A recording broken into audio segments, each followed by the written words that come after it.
I moved into this apartment 3 weeks ago. It's nothing fancy, just a cheap one-bedroom in an old building downtown, the kind of place where the walls creak for no reason and the lights flicker even when the power's fine. But it was what I could afford, and I was just happy to have my own space. A few nights ago, I was rearranging some furniture when I knocked into the bookshelf. It jolted against the wall with a hollow thud. Curious, I pushed it aside and discovered something strange. A thin, almost invisible seam in the wall. A door. I pried it open with a knife, revealing a narrow, pitch-black passage. The air that rushed out was stale, like it had been sealed for decades. My phone flashlight barely cut through the darkness, but I could see a small room at the end, more like a hidden storage space. Inside, there was an old wooden chair, a dusty mirror, and a stack of yellowed papers. I reached down and picked one up. The handwriting was neat, precise. "If you find this, don't sit in the chair." That was all it said. I felt a strange chill crawl up my spine. The air in the room felt heavier, like I was being watched. I turned to leave, but the door, the one I had just come through, wasn't there anymore. Panic set in. I fumbled along the walls, pressing, scratching, anything. My breath came in short gasps as I spun around, and that's when I saw it. The mirror. There was something in the reflection. Not behind me, not in the room, just in the glass. A tall, shadowy figure stood there, unmoving. Its head was tilted, as if it were observing me with great interest. I swallowed hard and took a step back. The figure stepped forward. I bolted to the chair and shoved it against the mirror, shattering it into 100 jagged pieces. Then, as suddenly as it had vanished, the door was back. I didn't question it. I ran.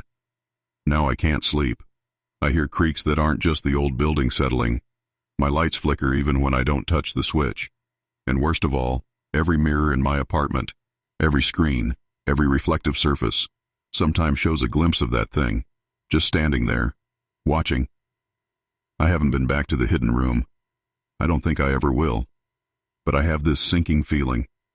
It doesn't matter where I go, because now, it knows where I am. I tried to move out yesterday. I packed my things in a frenzy, stuffing whatever I could into a suitcase. But as soon as I stepped into the hallway, the air shifted. It was dense, suffocating. I turned back to my apartment door, only to see that it was different. The number on the door had changed. It wasn't mine anymore. My neighbor, an old woman with tired eyes, was standing by her door. She watched me for a long moment before shaking her head. "You shouldn't have opened it," she muttered, then turned and shuffled back inside. I tried knocking on my own door, but it wouldn't budge. My keys didn't fit. The hallway stretched endlessly in both directions, the flickering lights casting long, unnatural shadows. When I turned back, the old woman was gone. I didn't know what else to do. I ran.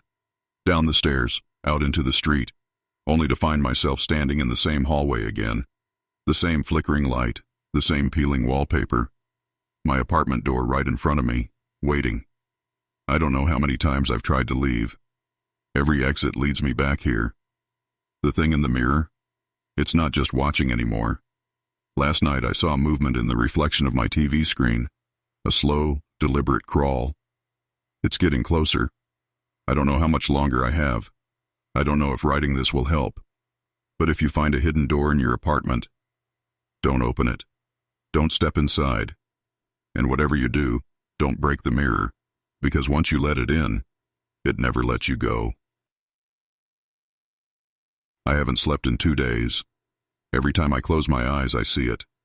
I hear whispers coming from my closet, from my TV, from my phone when the screen is off. It speaks my name in a voice that sounds like my own but distorted, stretched. I tried covering every reflective surface in my apartment, but that didn't help. Now, even the shadows on the walls seem to move when I'm not looking. My clock stopped at exactly 3:33 a.m., and no matter how many times I reset it, it always stops at the same time. Tonight, I heard footsteps in my living room, slow, deliberate. I held my breath, listening. The footsteps stopped right outside my bedroom door. I didn't dare move.